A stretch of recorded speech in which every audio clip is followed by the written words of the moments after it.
Para penyerang Ibu Kota Nusantara atau IKN harus gigit jari nih. Kemarin Presiden Prabowo datang langsung ke lokasi IKN.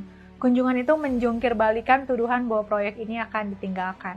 Selama ini kan IKN tuh terus diserang. Narasinya satu, mangkrak, gagal total, dan cuma proyek ambisius tanpa masa depan.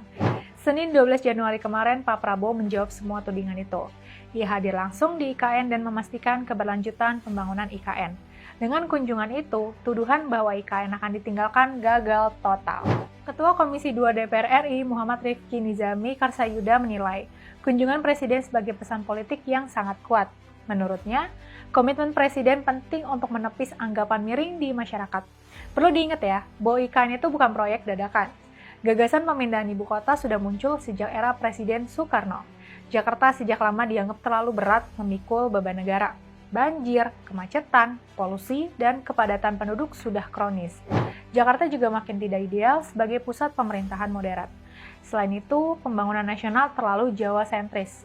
Pulau Jawa menumpuk hampir semua aktivitas, sementara daerah lain tertinggal.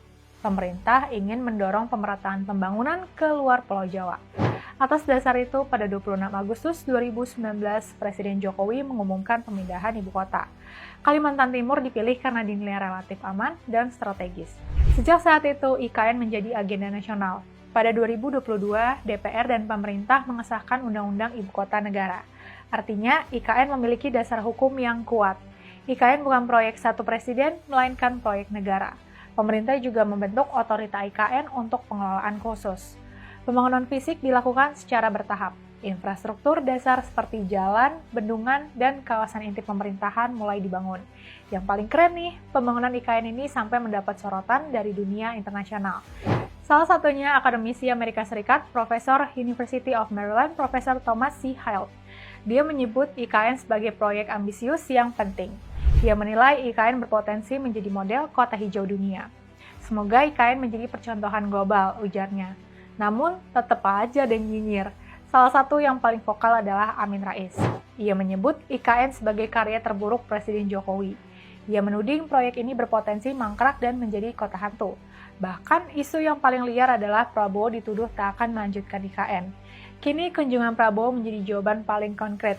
Ia melihat langsung progres pembangunan di lapangan. Ia mastiin negara tetap hadir dalam proyek strategis ini. Kunjungan itu juga memberi sinyal penting bagi publik dan investor. Dengan datang langsung, Prabowo memotong spekulasi politik. Pesannya jelas, proyek strategis negara tidak ditelantarkan.